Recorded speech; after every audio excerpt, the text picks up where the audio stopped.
Welcome to the Void of Thought. I'm Reggie Dixon, also known as Razir, and I'm here to help you become the best version of yourself while also helping to improve the quality of your life so that you can live the life that you came here to live. You ready? Let's get into it. So, let's talk about the void. Let's talk about entering the void through meditation. And I may actually record this video yesterday, but I didn't really like how it came out. It was pretty long and it was like, I wasn't as structured as I would like to be, so I'm recording this again. And so the first thing is that people have been contacting me with issues about entering the void. You know, they've been having trouble, they've been having issues actually getting to that void state so that they can manifest what they want. But I want to shift the perspective. I want to shift your mindset of what the void actually is and what it's for. Because what the void is just really the deepest part of you. It's the place where you go to block out every external distraction, all the external stimulus. Like, you get there by blocking it out, and you stay in there by staying just within yourself. You're not focused on what's going on outside or around you. You just stay within yourself, just going deep within yourself. And so what I want people to practice and really start to master so that they can enter the void more at will is when they're in meditation, just simply letting the thoughts fade away.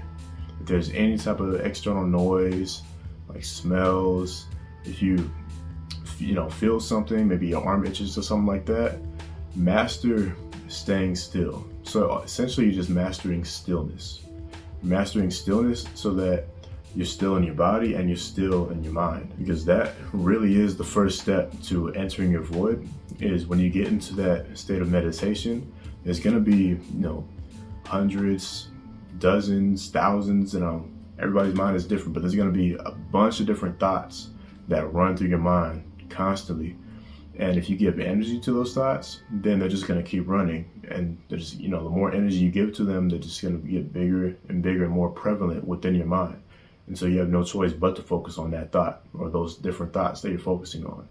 And so what we're practicing right now is just getting good at being the observer, being still, and just noticing the thoughts come in, but not giving any energy to them.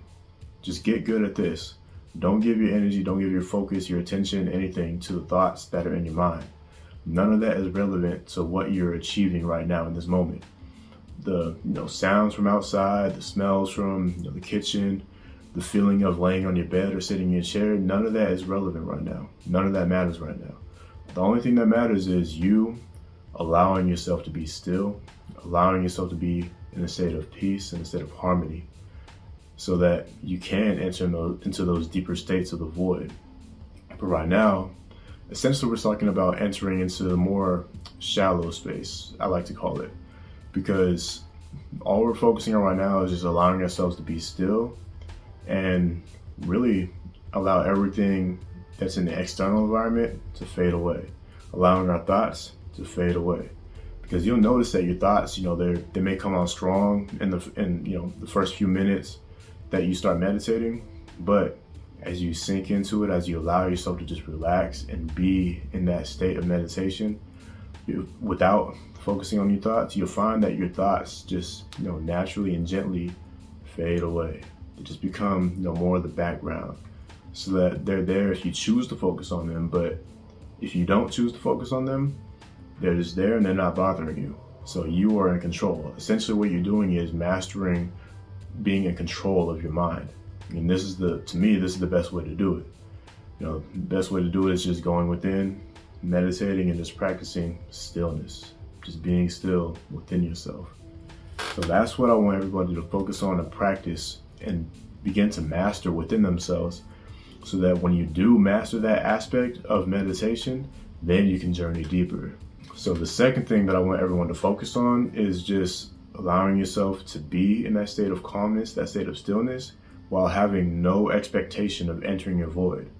Because when you have expectations for yourself, it's okay to set intentions before you go into meditation or while you're going into meditation.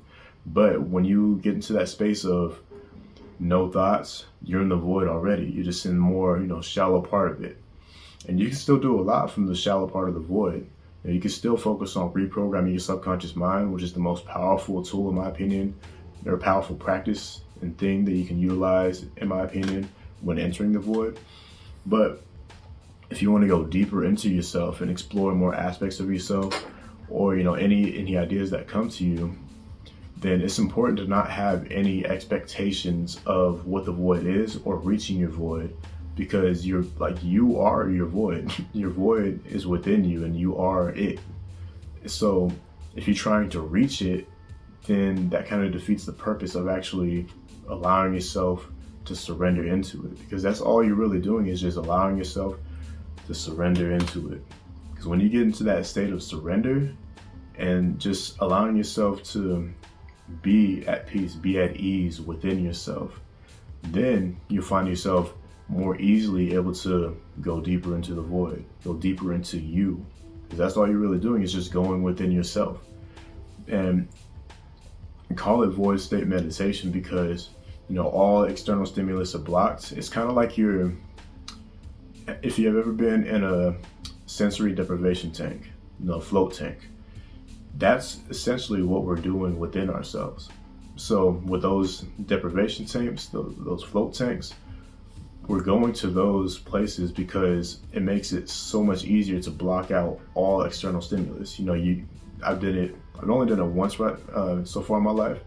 And so my experience with that has been, you go into the tank, you go into the place, they have the tank, it's all, pitch black in there. You can't see anything. It's completely dark in there, and it's salt water, so that it helps you float, so that it replicates basically being in the womb again. You're floating in those waters, but what it's doing is allowing you to detach from all your senses. So all your physical senses, the 5 senses, you're allowing yourself to detach from that. So in this meditation, instead of going to the float tank to do that, to detach from our senses, what we're doing is we're just going so deep within ourselves that it's just like we do it naturally. Like we're doing it just right here in our environment, but it's like our conscious awareness isn't out here, focus on what's going on around us. It's focusing only on what is within. And that is the void, just going within yourself. And when you reach that state of no thought, that's when you notice that you don't even have to put any effort into blocking out any external noise or anything. I mean, unless something like really loud, like joltingly loud happens, then like you're pretty much good, because you're in that deeper state. And as long as your environment stays relatively the same, relatively constant, as far as like the level of noise, or I should say absence of noise, and you don't, like, you're comfortable in your bed, you're comfortable in your chair, wherever it is that you're doing, then it's completely up to you for how long you want to stay in your void.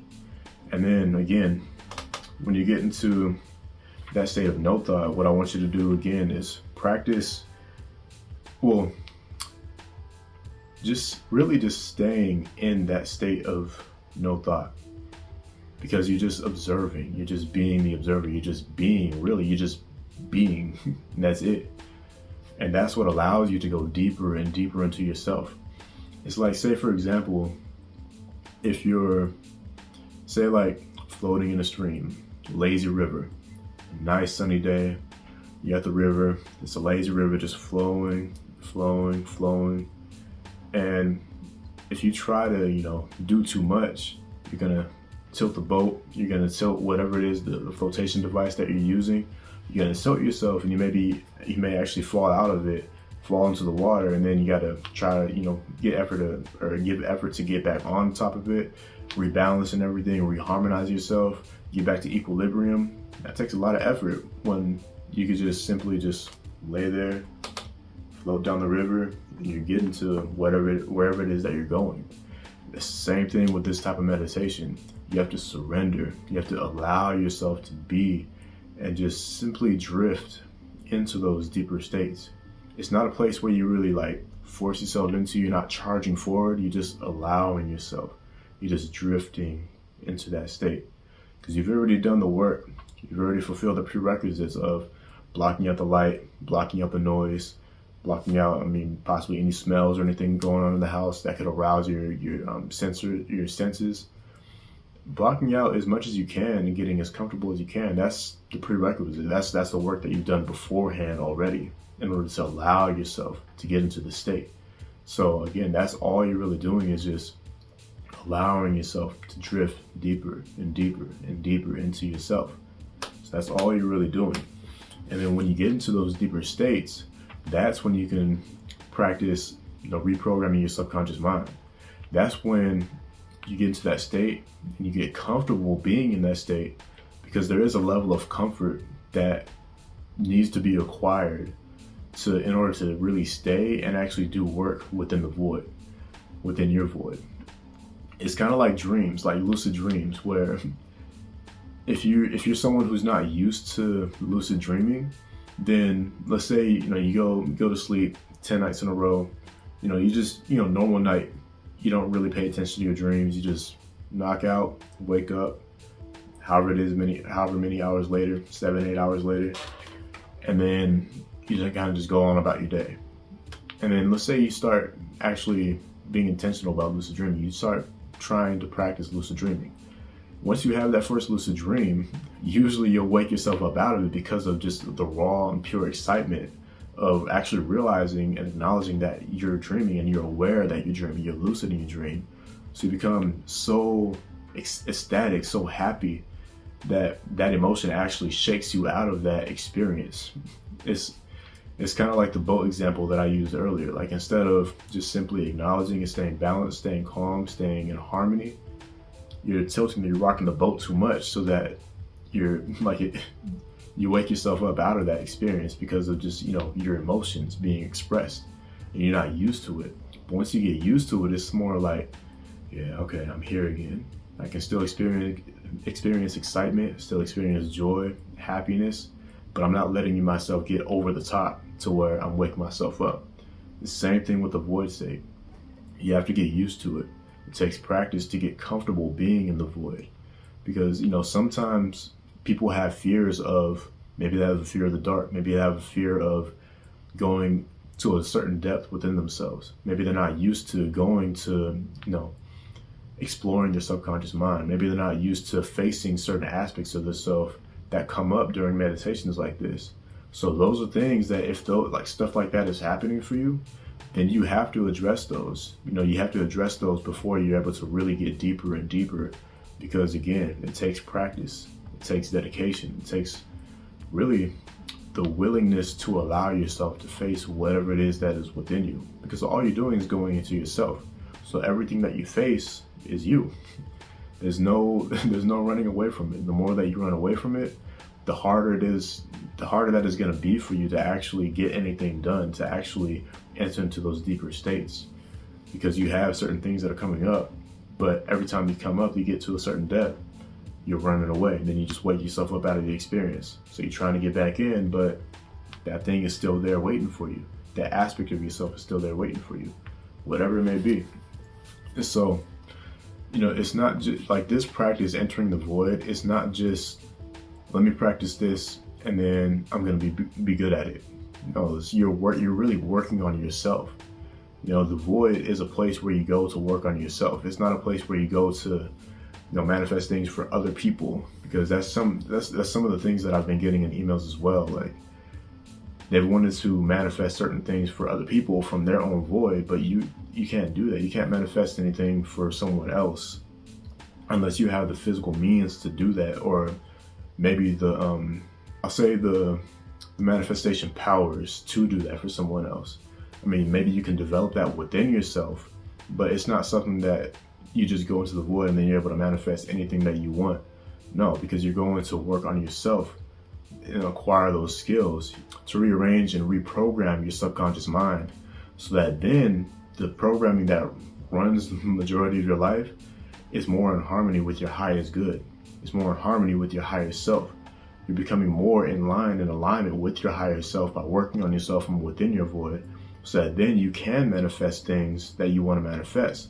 But it's not just snap of the fingers, and it's not like you just, ask the genie to make you a wish and then poof, your wish is here. And it's not like that. You're going within to work on yourself and learn yourself and discover more aspects of yourself and reprogram yourself. And in order to really live the life that you want to live, like that's ultimately what it is. That's what this is about. You know, a lot of people, they go into it with the mindset of either escaping whatever it is that they're trying to escape, or running from something, or to, manifest something to improve their situation. Like I've been there and it didn't work for me. I mean, maybe it might work for you, but it didn't work for me because I wasn't going into it with the right intentions, with good, pure intentions. And that's another thing. Dropping to that space where you're allowing yourself to go deeper into yourself, it takes a pure heart to actually get into that state. Because if you're holding on to anything, if you're going in with the intention of manifesting something because you're afraid of something, or because you're worried about something, or you're concerned about something, then you may manifest something, but it may not be really what it is that you want to manifest. Like, say for example, if you want to manifest $1,000, whatever it may be, to pay rent, to pay some type of bill. If you're going into your void and you're choosing to manifest while holding on to that fear of what happens if this, or what happens if that, that fear of what if, or that fear of knowing the consequence if you don't come up with that $1,000, you're going into that that process of manifesting with that fear. Then that fear is also going to be manifested. You may get the money, but you also may manifest something else that is undesirable. So that's why I stress working on yourself, having a pure heart, going with gratitude, really, like going in with gratitude and love and joy, going in with those things that allows yourself to be more at ease. Those things, those emotions, those states of being, they allow you to really, what's the word I'm looking for? Harmonize your nervous system, to rebalance your nervous system, to have equilibrium within your nervous system. So that makes it easier to actually allow yourself and surrender into those deeper states of yourself. So I'll reiterate it. What I want you to practice is getting into that space of no thought. Practice letting those thoughts fade away without any attachment to them. And then when you master that, when you get good at that, you can practice allowing yourself to drift and drop deeper into yourself. That's essentially all it is that you're doing, allowing yourself to get deeper and deeper and deeper into yourself. And then when you get comfortable with those levels of depth within yourself, that's when you can really make changes within yourself. It's almost like you're going into like the coding of the software that runs your reality, that software that runs you, the decisions that you make, the unconscious decisions that you make. Things like what you do when like very small things happen, like if you feel the itch on your skin, is your immediate intention to scratch it? Are you even conscious of that? Are you aware of that? Or you just, let it go? Or do you have something else like, oh, let me put lotion on this spot because I'm feeling a little dry? Like those little things, like those subconscious programs that run the majority of our lives that we're not aware of, we're allowing ourselves to become aware of that and to just basically go in and reprogram those aspects of ourselves that we would like to change. Like for example, like for me, I've been doing a lot of work with reprogramming myself financially, because growing up, first part of my childhood, we were good. We're pretty well off. Recession hit in 07, 08. Then, we faced a lot of financial struggles after that because, other events took place following that. And so those were still very impressionable years within my life. And so I've seen my parents, struggling with money, still getting enough to, survive and provide for all of us, for our family. But I saw how much of a struggle, how much of almost like a war it was to have the finances that we needed. And so I adopted a lot of, bad and non-beneficial programming surrounding money and finances and resources and wealth.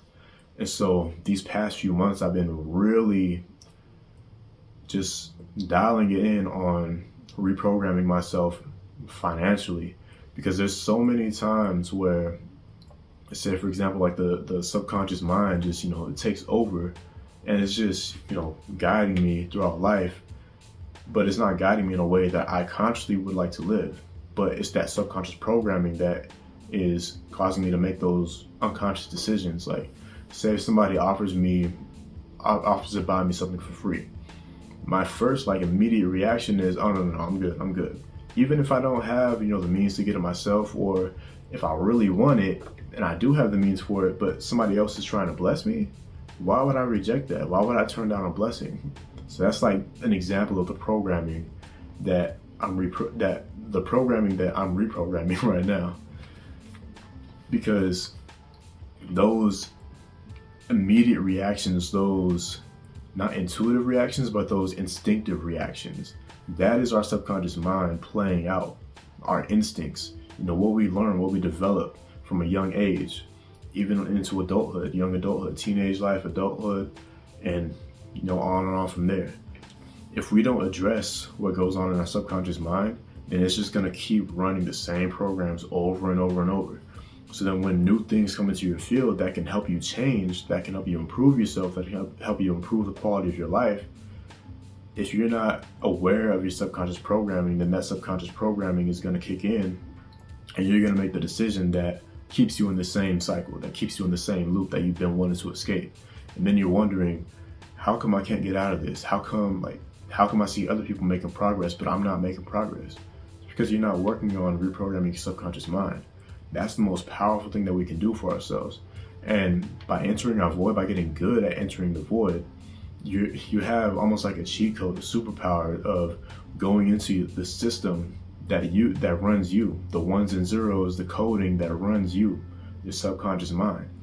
And when you get into that system, you have the freedom to change whatever it is that you want to change. You're not changing your immediate reality. You're not changing your external reality. You're changing you. You're changing how you operate, how you function, the programming that you're operating on, the programming that you're running on. You're changing that so that then your external reality can change. So that's why you can't change anything. You can't manifest anything for others, because everything has to be through you first. And then if you want to manifest something for someone else, you got to first have the power within yourself to bring something into existence for someone else. If you don't have that power, then that's what you got to work on. If you do have that power, aka finances or wealth or resources, and resources can be anything from like raw materials to people with certain skills that are on your side, that are on your team, that are your friends, your family. You got to have the power to manifest that within your life first. And then whatever it is that you want for the other person, whether it's better health or more finances or, a better job or whatever it is, if you want to manifest something for someone else, you have to first be able to make that change within yourself and have the power to bring something into your field that helps that other person change it for themselves. Because you can't do anything for anyone else if they don't want that same thing for themselves. If they don't want to be healthy, you can't do anything. You can't manifest them to be healthier. Like, they have to want it for themselves first. They have to truly have that desire in their heart to actually improve their health and get better, and be willing to make the lifestyle changes and the mindset changes, the subconscious changes to actually be healthy. So the same thing across the board: health, finances, friends, social life, romantic partners, everything. You can't help anybody else if they don't want that help for themselves first, if they're not willing to receive what it is that you want for them. If they're not willing to receive it, then it's just like trying to throw an egg through a brick wall. It's not going to work. It's not going to get through that brick wall. It's just going to splatter on it every single time. But if they're open to receiving, then that means the gates are open. So if you have the resources, or you have the wealth, the finances, whatever it is, the medicine, whatever it is to actually give to that person, they're open to receiving. It's like the gates open and you have it. So now you're able to give it to them. So focus on yourself. Don't focus on others. Don't focus on your external situation. Focus on changing yourself. Focus on improving yourself. Focus on just being the version of yourself that you see within your own mind. Be the higher version of yourself. Become your higher self. So that's what all this is about. Transcendence, becoming your higher self, all the same thing. Self-improvement, it's all the same thing, because we're all reaching into that same point, right? We're all reaching that same point together. It's just everyone has a different journey, a different pathway to reaching that same point, because it's all just about going within yourself first. When you go within, you get comfortable going within yourself. You get comfortable being within your void. That's when you can make real changes within yourself. And that's sort of the changes that I've been undergoing with my own life as well. Like, for example, a real life example is, instead of being resistant to allowing people to bless me and receiving gifts, free things and stuff, or anything like that, I've been reprogramming myself to allow myself to receive, because that's something that I've been really holding out on within myself, is allowing myself to receive, being open to receiving help from others. And there's a lot of programming, especially as a man in this society, to do everything yourself, be a lone wolf, that type of mentality, right? But that mentality, I realize that mentality is not healthy. There's times where you have to do things for yourself, do things on your own, but operating like that by default, no, that's unhealthy. So I had to really undo that programming and reprogram myself to be open and willing to receive help, so that I can continue to actually serve others, fulfill my purpose, right? I can't do everything on my own and expect to fulfill my purpose without anybody else seeding into me, without anyone else giving me blessings. So I have to be open to receiving, so that I can give, receive more, and then give more. And that cycle just continues and continues and continues to grow and spiral up. And so, just read like small recent examples of allowing myself to be open, and how I've noticed that, how I've had experiences that are a direct result of me changing the programming within myself from going into my void. Is, first one, I went grocery shopping. I was only in the store for oat milk and day cheese, right? I was just getting those two things. I was gonna go home, make dinner, and the rest of the night be the rest of the night. And so went to grocery outlet, right? Got the day cheese. I didn't look at the price, but I did not see, I've never seen anything for less than $1 at grocery outlet, besides, certain canned drinks and stuff like that. As far as vegan cheese goes, that's usually at least $2. And so I went to go check out, got the oat milk, got the day cheese. I wasn't really paying attention to the price, because I knew that, I had the money for it, stepping into my abundance.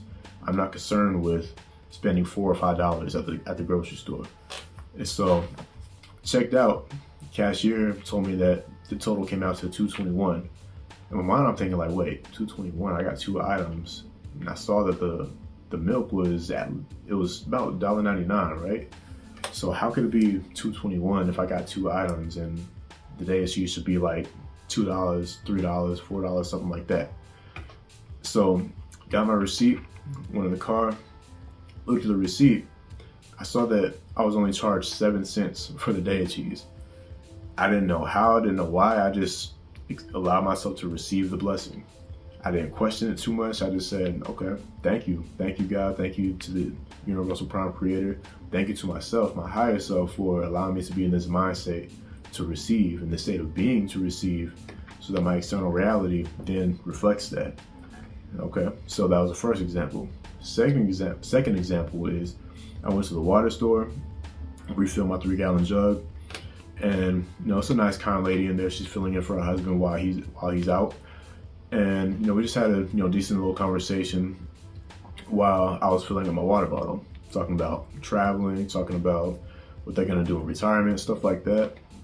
And I go to check out, I put my debit card out. I already knew the price and everything, so I put my debit card out. I was getting ready to pay, and then she says to me, "You know what? You can have it. You can just have it."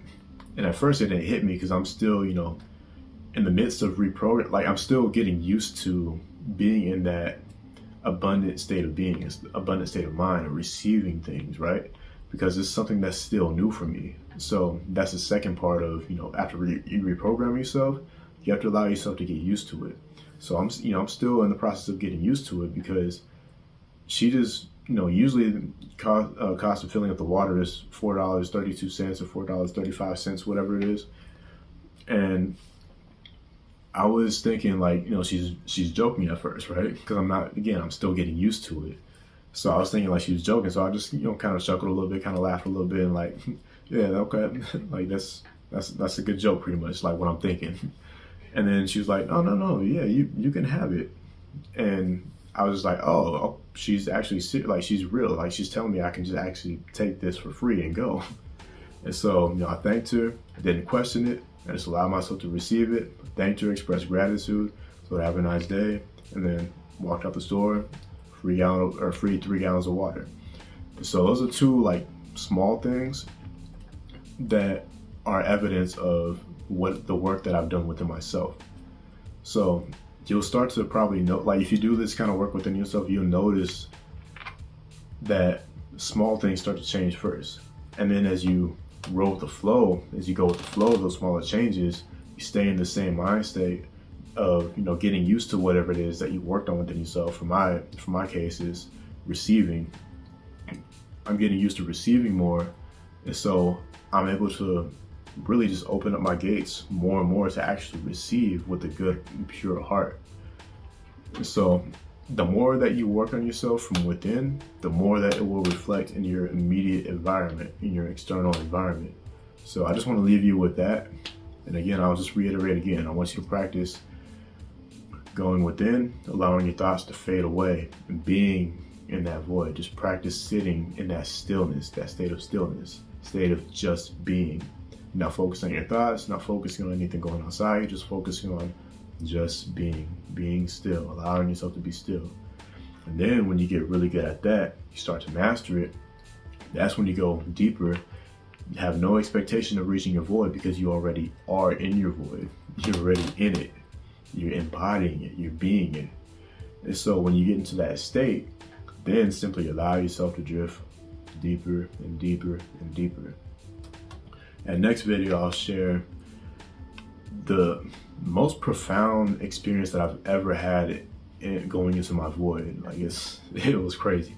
It was really, really intriguing. So I'm looking forward to sharing that. That'll be next video.